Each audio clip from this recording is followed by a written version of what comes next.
Hello everybody, welcome back to the channel. In this video I am looking at one of DiD's most recent releases, and this is Field Gendarmerie Richard. In case you didn't know, the Field Gendarmerie is a military unit tasked with law enforcement. So basically he's an MP. So he comes out of the box wearing his field gray typical uniform. This uniform dates from early in the war. You can tell because he's got the pleats in the pocket still. The jack boots, black belt. This is a pair of handcuffs that you can take. I'm reluctant to take them out of his little pouch here because sometimes these things are hard to snap open and closed, especially when they're on the figure. And I couldn't tell you how those handcuffs work anyway.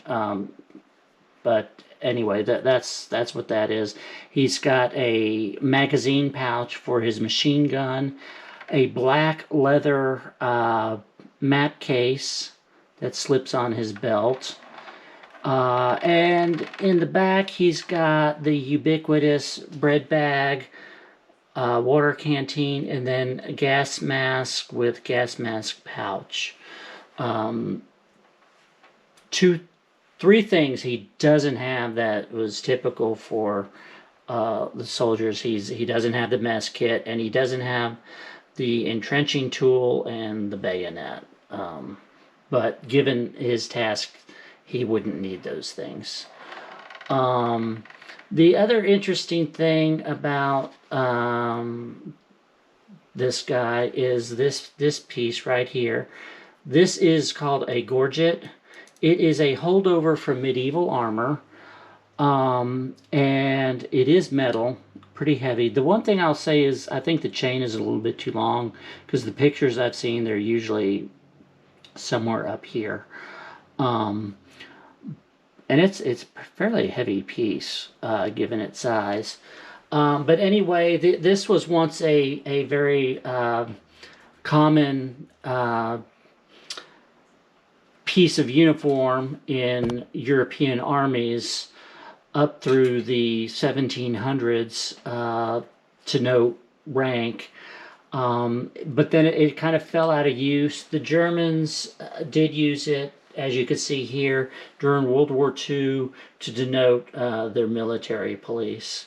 In addition, and the other thing I'll add is it does have some intumescent paint. It does actually glow in the dark. It has to be exposed to light firsthand, but then if you get it in a pitch black room, it will glow. Although I don't know how many people have their collection in are looking at their collection in a pitch black room. So, but anyway, that's what it does. He does have two badges that you do have to put on the uniform, and I would advise you to use a sewing pin to pierce the fabric, pre-pierce it, because the pins on the back of these badges are really not that strong. You do have to put his collar tabs on, like on most figures, and then his breast eagle.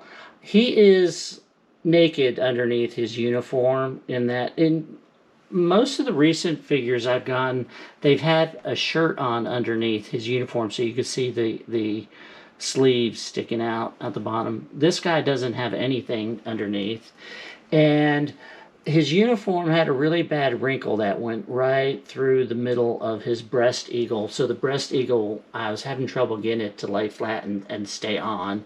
So I ended up stripping him naked and putting one of these fat suits on him. So it might be worth your while to have one or two of these laying around for just such a situation. The other thing I'll point out, he does also has a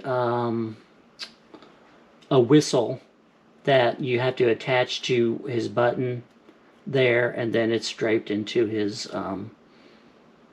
pocket. You can take it out and pose him with the whistle, obviously, if you want.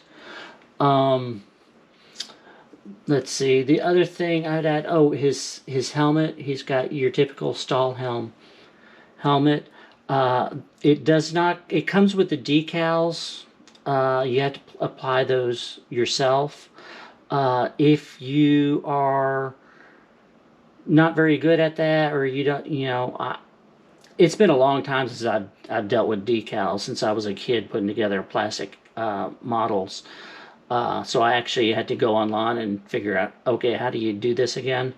And I did not get these on straight, but the goggles help hide that. But if you don't want to deal with the decals, the use of the decals varied throughout the war. So it'd be correct if you decided not to do them, leave them off, or if you just wanted to put the eagle on. So he also comes with bendy hands already in the gloves. So if you want to deal with the bendy hands, and there are, like I said, the gloves are already on, so you don't have to deal with that. I'm not a fan of bendy hands. He also comes with this piece, which is called a toque, this knit piece. It slips over his head, and like that, or you could pull it up part way to cover his face for cold weather. He also comes with a map, which you can fold up and put in his map case if you so desire.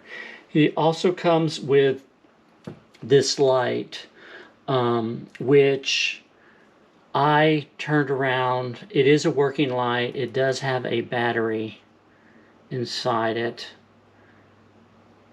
and it also has, well, let's see if I can close it, replacement lens. It comes with the white. You can put the red or yellow in. I promptly broke this one. Hold on, let me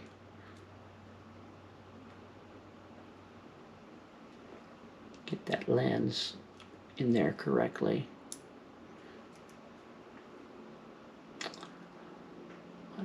Well, anyway, it's got this little knob on the top, and it's round, and I thought, oh, you must turn it to turn the light on. Well, no, you don't turn it. It slides left and right. So when I turned it, it broke the knob off. Fortunately, I found somebody, well, you can see the light coming on, who had a replacement one for, I think it was $9. And then I promptly misplaced that. So anyway, I wasn't going to put the light on this figure. I couldn't figure out where they show it right here, but I couldn't figure out. He's got this leather strap with buttonholes on it, both top and bottom. But I couldn't figure out how to attach it. Oh, the other thing I'll add, the buttons on his tunic are not real. He does have snaps. They're fake. There is a hook, though, at the top for closing his collar. I would like, he also comes with additional hands. He's got the trigger finger, a grabbing hand, and then grabbing hand for this side, and then a pointing finger. And then he also comes with this stop sign. His grabbing hands are kind of loose. They're really designed, I think, to hold his machine gun.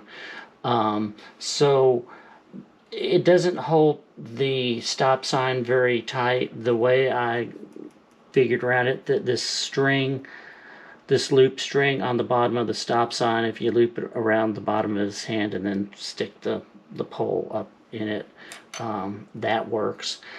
He does not come with the German Shepherd.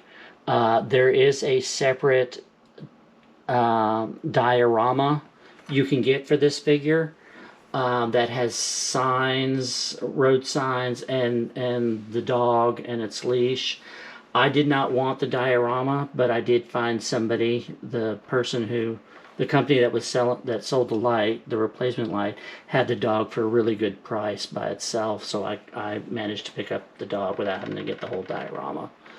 So, And then the final thing he comes with is he's got this really neat vinyl rain jacket, which has a unique feature in that if you notice these buttons on the bottom, the two sides will wrap around his legs, which allow for him to straddle a motorcycle. The other thing I'd like to point out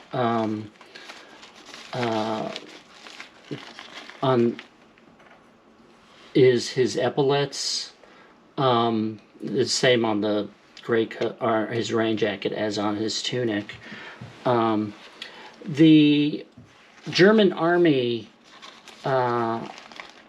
used this color system to denote the military occupation of its forces, and if you see on here, he's got this orange cloth underneath. That denotes he was in the field gendarme. White, if it was white, that would denote the infantry. Yellow would denote signal corps, and then there were some other colors which I'm not familiar with. So that's important to know if you are doing any kind of kit bashing, or if you are replacing part of a uniform on an older figure. You want to make sure that you get that correct. The other thing I'll point out is if you see around the edge of his collar and around the edge of his epaulette or shoulder strap here is this silver lace, and that denotes that he is an NCO, or in this case he is a sergeant. Now they also have, he's also got these two 4-pointed starbursts, or what some people refer to them as pips. If he just had the silver strap around the two sides and the top around the button, and nothing else, he would just be a sergeant. When they add the silver across the bottom of the strap, then he becomes I think it's a staff sergeant. And then if he had just the one starburst, he would be, oh gosh, hold on one minute.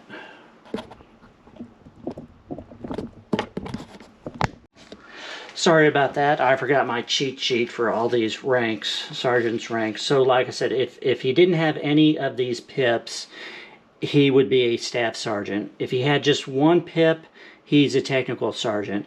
If he's got two pips, he is either a master sergeant or a first sergeant. And then the highest ranking of sergeant, if he had three in a triangular pattern, he would be a sergeant major. So they also refer to their NCOs as Unterofficers. So, so there you have it. And I do have one more figure to show.